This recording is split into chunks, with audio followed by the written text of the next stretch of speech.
Hello, everyone. It's time for Vanished Chicagoland Stories, the podcast. I'm your host, Pete Costanas. This is episode 160, season 7. Today's date is September 4th, 2022, and thank you for joining me today. I have a very entertaining episode coming up. Today I will talk about the Sony Walkman. Oh, boy.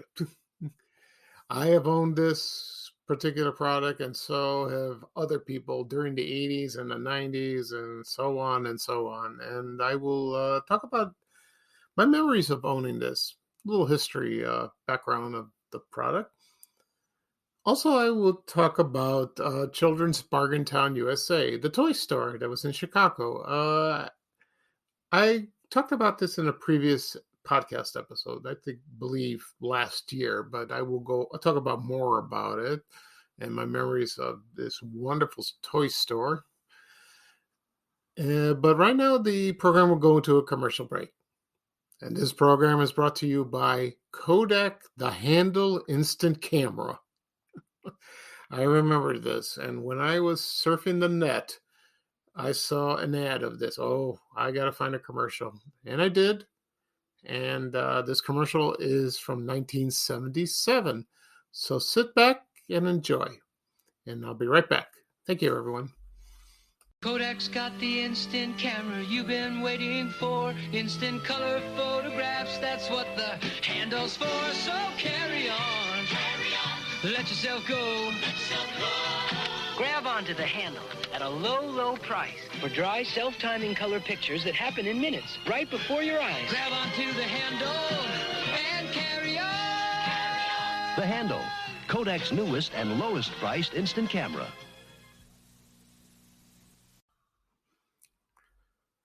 Alrighty, everyone, I am back. I hope you enjoyed the commercial for the Handle instant camera from Kodak. Like I said before, I remember this product. There was a camera before that. It was called the crank camera, but this was the same, only you would have a handle. The crank one didn't. You would just hold it. So this is how it was being done. You take the camera, you aim and shoot. You press a button, and then you crank it up, and the picture comes out on the bottom of the camera. That's funny. It's like the Polaroid. Well, with the Polaroid, you press the button and the picture comes out like that. That's the same thing. But the cranky didn't make much noise like the. It was around. That product was around maybe for a few years, probably until the early 80s. One of the memories about Kodak was the commercials.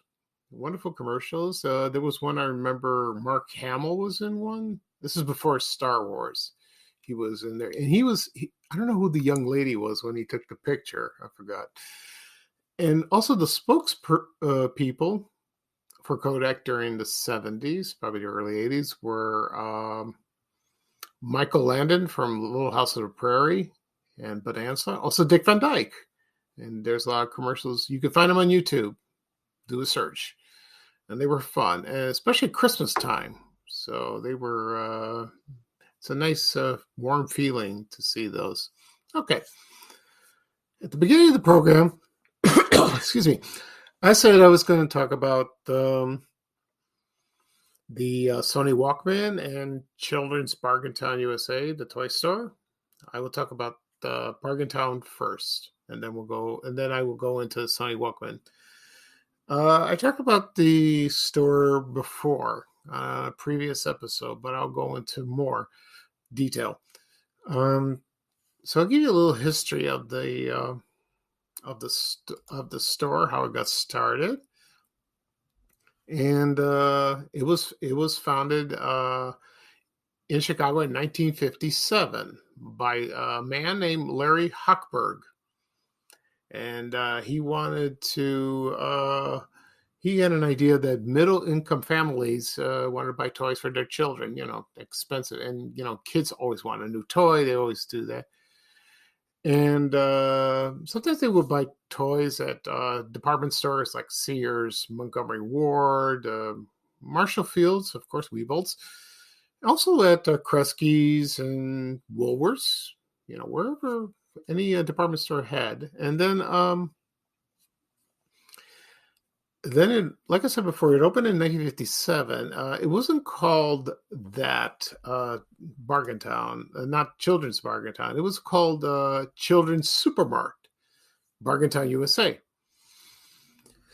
And then it changed to Children's Bargain Town, mostly in the 60s. And when I was growing up, I was very little. I was born in 1963. I remember the commercials like later on, as when I watched Bozo Circus or Ray Rayner, Garfield Goose. And I remember the advertising.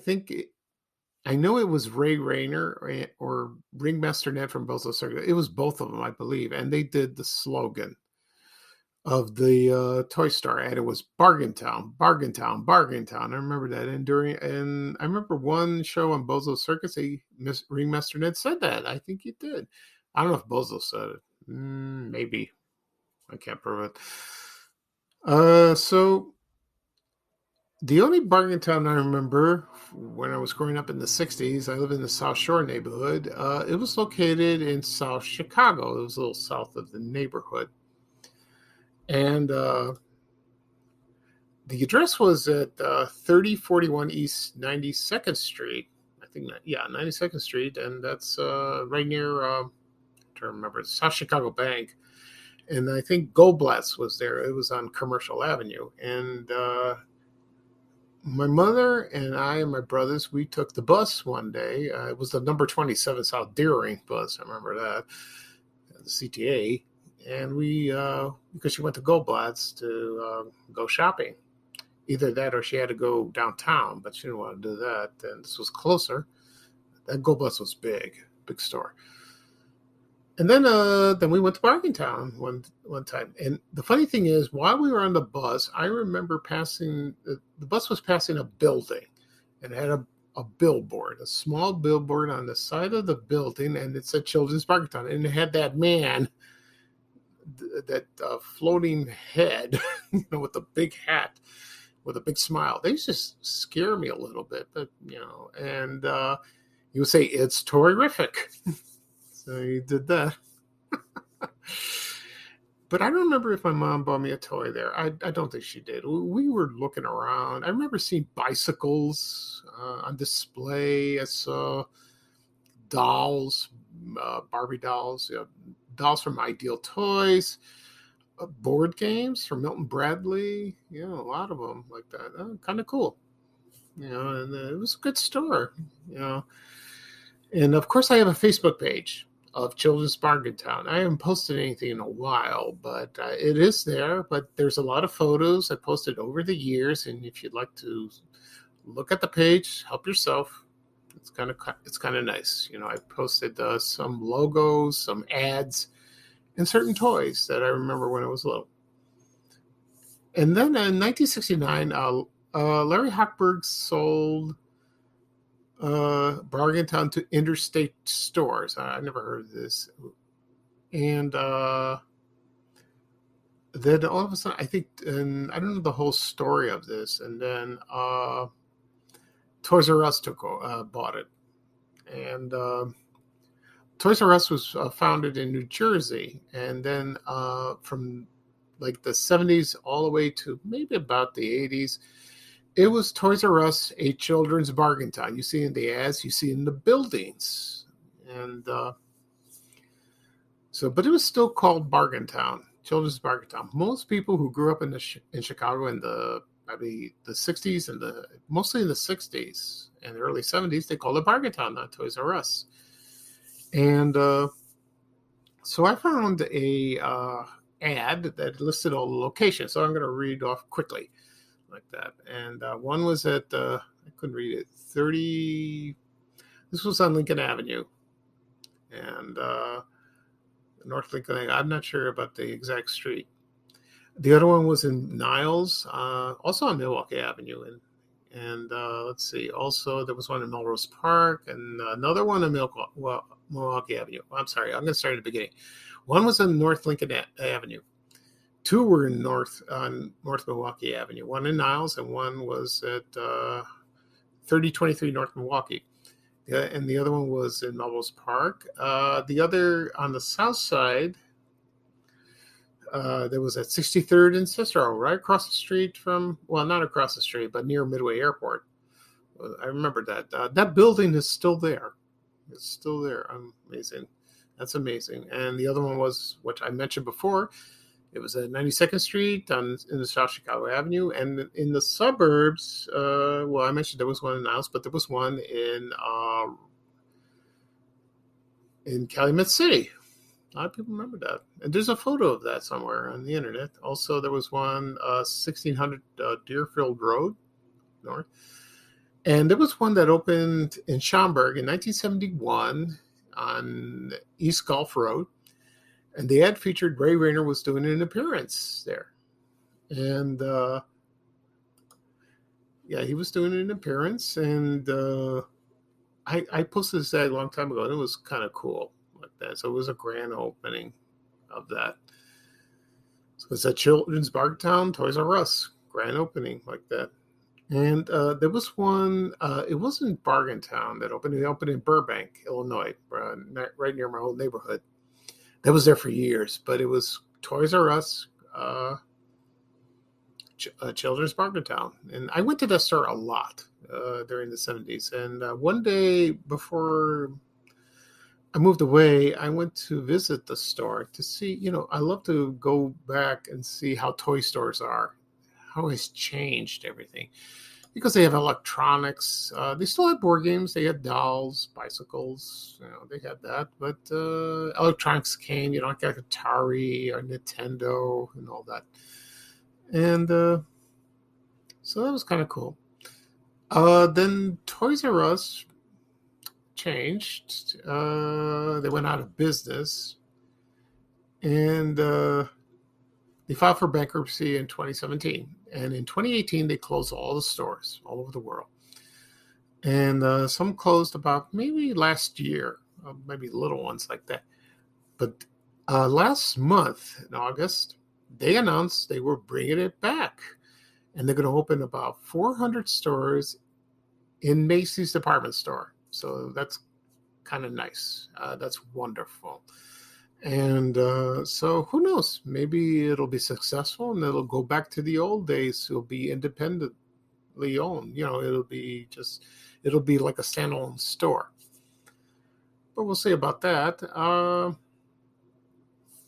So that's cool. I'm glad about that, because they had Jeffrey, the giraffe, the mascot. I remember the commercials in the 70s. They had Jeffrey, his wife, Gigi, and their little daughter, baby G.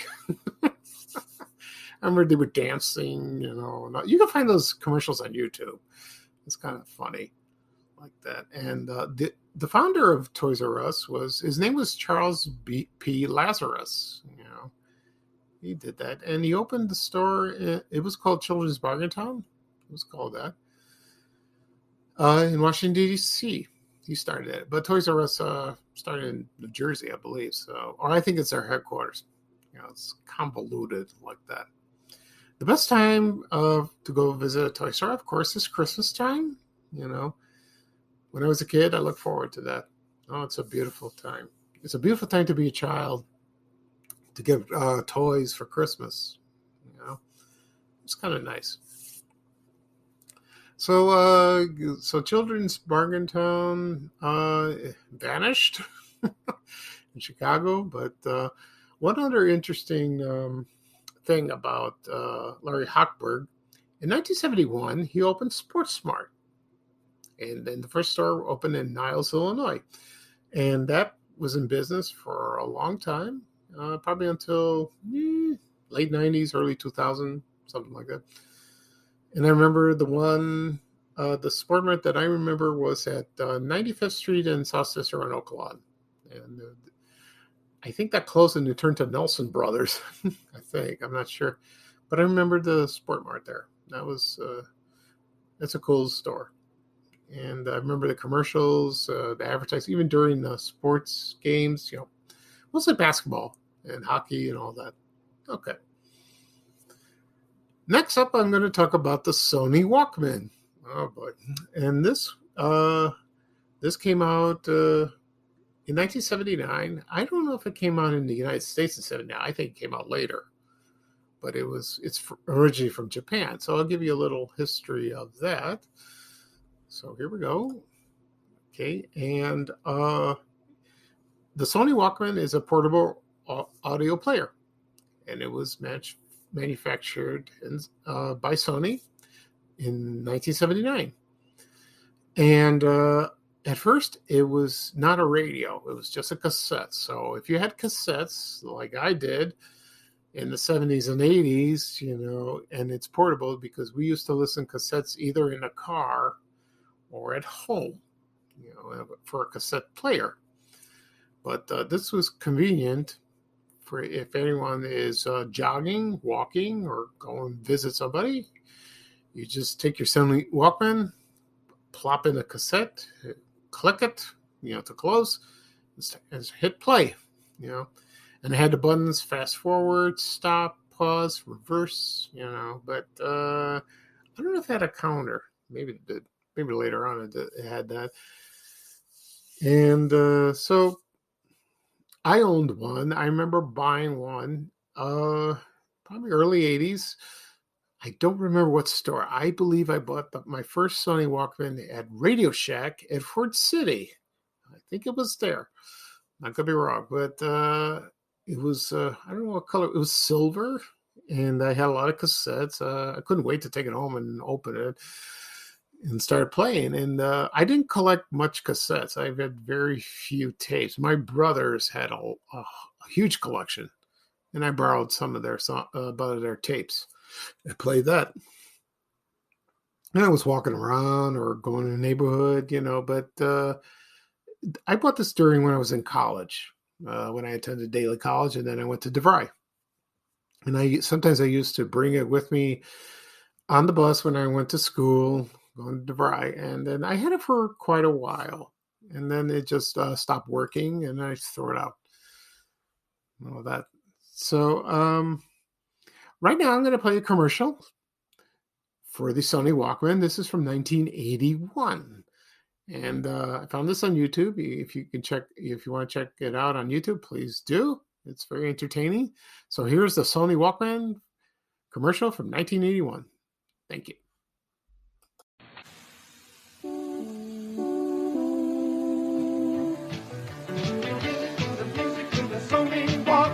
You really feel the music with the Sony Walkman. The Sony Walkman is a tiny stereo cassette player with truly incredible sound. You really feel the music. You really feel it. You really feel the music. Put on a Walkman and see the world in a whole new light. Sony Walkman. The Walkman from Sony, the one and only. Okay, everyone, I'm back. I hope you enjoyed the commercial for the Sony Walkman from 1981. I watched the commercials the other day. It's very entertaining. And let's see, what else about the Sony Walkman? There's a list of what kind of models they had for the product. One that a lot of people remember was the sports Walkman sports thing. I forgot what it's called. That's terrible. And that was the Sony Walkman, Sony Sports Walkman, and it was yellow, mostly yellow like that. It did come out in cassette form, but then later on it included a radio.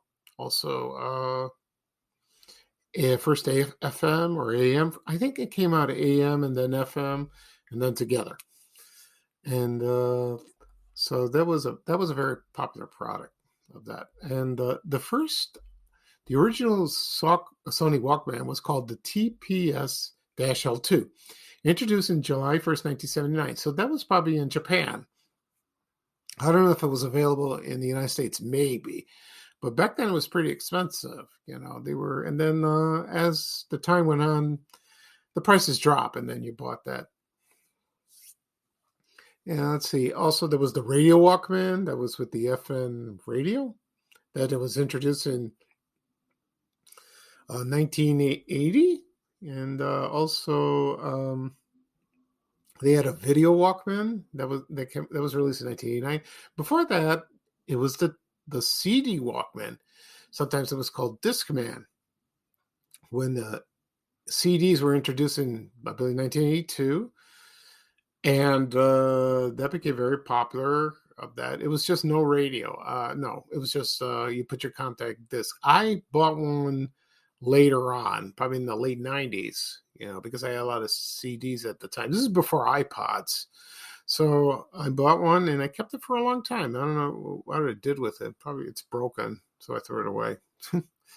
Like that. But it was, it's funny because you're walking and you're dancing, you had the headphones and you're holding this thing. But yeah, sometimes you have to, if they had a clip, you put it on your belt buckle like that. Whereas with the Apple iPod, you can either strap it on your arm when you're jogging or you put it in your pocket, But now we have AirPods, we had earpods, so that's easier. When I do my walk, and listen to music, I have the AirPods on in my iPhone. Okay, and so they were let's see, there were different models, different kinds, and all that. It's still being made to this day. They have a Walkman that's just like the iPod, and you have songs selected, and you probably connect it to your computer, or if you have iCloud and you download the songs. So I never owned one, so that's kind of, I don't know how much they cost, so they're kind of expensive. I haven't seen any, in Best Buy. I don't know if they sell them. One day I'll go to Best Buy and check it out, and do a search. Okay. One last memory of the Sony Walkman is when my cousin got married in 1987, his first marriage. I was an usher. I stood up at the wedding, and the wedding party, like for the bridesmaids, the maid of honor, the ushers received a Sony Walkman as a gift. It's kind of cool. And this Sony Walkman I remember it was blue and black, and it had AM and FM radio. Not the first one I had. The first one was just cassette. I just only a cassette. And I held on to it for a long time. I took it, during that time I worked at City Hall. So I took it on the bus and I listened to music, and that was nice, or listen at home. I held on to that thing, not very long, maybe a few years, maybe 5 years. And I think I threw it out because it didn't play anymore. It just, died like that. So that's so now the Sony Walkman was a relic from the 80s, but it's still around to this day. But I like the one that was back then. It was kind of cool. It was innovative. It was exciting, and people love music. They love to listen to music. Back in the old days, you had your transistor radio, you had your stereo, like in console in your house, or your portable radio, you listen in the car. But now, these days, you have your phone or your tablet or your desktop, like I do, with Apple Music. Before that, iTunes. So, and music videos came out in the 80s. And that's another subject. I talked about MTV on a previous podcast episode. I talked about the 40th anniversary. That was last year. Okay. So that'll be all for today. I discussed the Sony Walkman and Children's Bargain Town USA toy store in Chicago. I will have another podcast episode probably Tuesday. We will see. Let's see what else. When this podcast episode is available, you can listen on Apple Podcasts, Google Podcasts, Amazon Music, Spotify. Any podcast that's available. It'll also be it'll be uploaded on my YouTube channel, Banner Chicagoland Stories, shortly. Just wait for that. And you can listen on your phone or your tablet, anywhere, your desktop. The funny thing is, you can listen my podcast if you have Spotify on your Amazon Fire Stick, and if you have the app or download the app, you can listen to it. You can listen to podcasts on your TV. That's just cool. I've done that many times. So. One last announcement. Coming soon, in about 10 days, it will be the 60th anniversary Family Classics, hosted by Fraser Thomas, that aired on WGN TV Channel 9 in Chicago. I will start working on that probably today. I'll work on gathering up information. I will create a video that showcases ads and some photos and a little music. And also, I will write a story on my blog on vanishchicagoland.blog. Also, I will do a podcast episode. That will be next week, and that would be fun. I did a podcast episode for Family Classics a long time ago. That was brief, so it'll be much more of that. So I'm looking forward to putting that together. It'll be a lot of fun. I did the same thing last year with Bills of Circus for the 60th anniversary, and the year before that, in 2020, I did the 50th anniversary of Creature Features that aired on WGN. So those podcast episodes are available. It's also on my YouTube channel and my videos. Check it out. It's amazing. So just search under my name or on Vanish Chicagoland. You'll find them. Okay. So I'm your host, Pete Castanes. That's the end of the show. Thank you for joining me again. I always say that. And everyone have a great day. It's Labor Day weekend. Tomorrow is Labor Day. Weather permitting, I'm going to barbecue. That's tradition. So it's a beautiful weekend. It really is. So take care, everyone. And here's Ray Rayner saying bye-bye for now with a little traveling music. And he always does that. So hope to hear from you soon. Take care, everyone. Bye-bye. We have to go. Bye, bye, bye.